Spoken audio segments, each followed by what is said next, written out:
최신의 디자인을 입은 신형 SUV의 국내 출시일이 확정되고 바로 코앞입니다. 완성도 높은 유려한 디자인과 한국인이 좋아할 프리미엄 실내, 넓은 공간이 인상적인데요. 시장의 빈틈을 노릴 효과적인 상품성을 갖춘 만큼 출시일과 가격까지 빠르게 알아보겠습니다.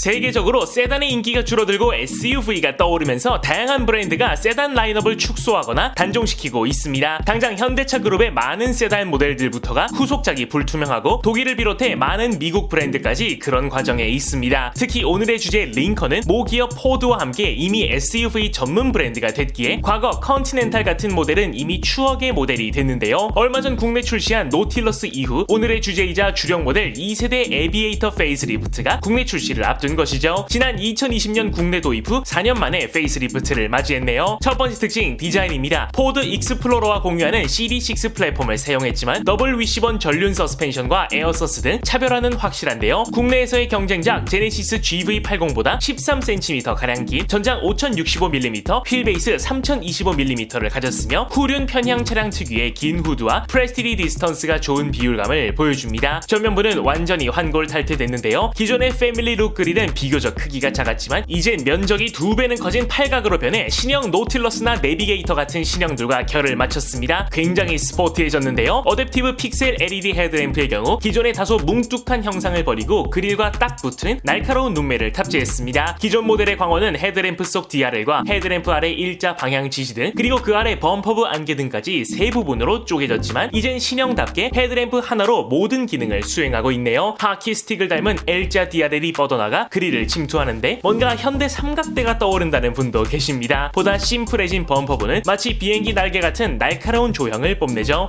개인적으로는 구형의 중후한 얼굴도 마음에 들긴 하는데 여러분은 어떤가요? 다음은 측면입니다. 역시 후륜 편향 구조의 유려한 비율이 살아있고 서서히 낮게 떨어지는 루프 라인이 눈에 띕니다. A필러를 포함한 모든 필러가 검게 칠해져 지붕이 둥둥 뜬 것처럼 보이는 것도 재미있죠. 헤드램프부터 이어온 일자 캐릭터 라인은 차체 길이를 강조하고 앞핸더부터 앞문까지 다다르는 길다란 가니시엔 에비에이터 레터링이 새겨져 링컨 패밀리 룩을 뽐냅니다. 바디 컬러로 칠해진 둥근 휠하우스엔 최대 22인치 휠이 투입돼 스케일감이 살아있네요. 잠시만요. 이걸 다 놓치면 손해예요. 휴대폰 필요할 때 전환지원금 최대 50만원에 비밀지원금까지 약정 끝난 인터넷 정수기도 가만히 두면 최대 77만원 손해. 법이 정해준 지원금 당연히 챙겨야죠. 이사할 때 물품 파손 시 최대 1000만원까지 보상. 365일 밤 10시까지 상담 가능합니다. 정당하게 받자? 아정당.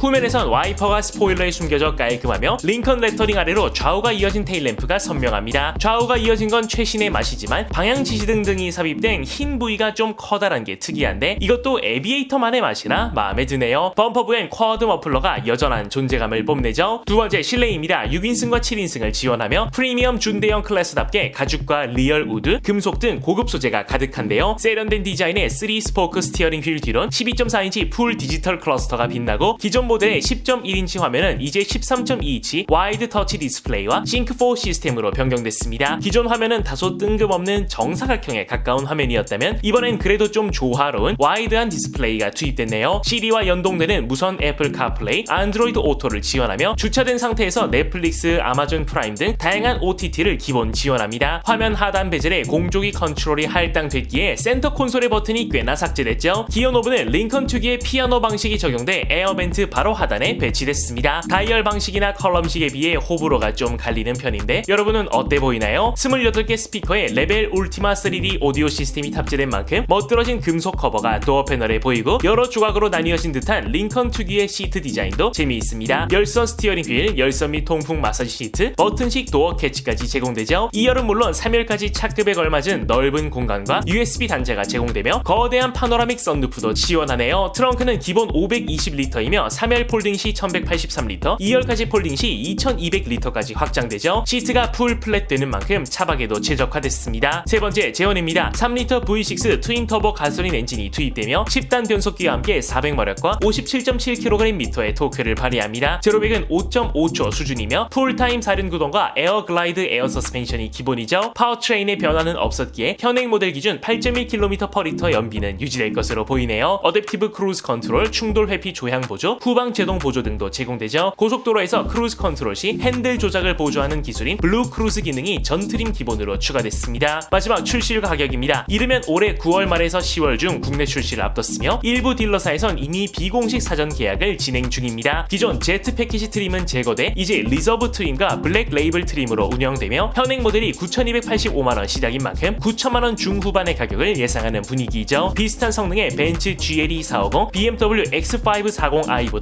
약 3천에서 4천만원가량 저렴한 가격대이기에 가성비 면에서도 뛰어나 보이는데 에비에이터에 대한 여러분의 의견을 댓글로 알려주세요.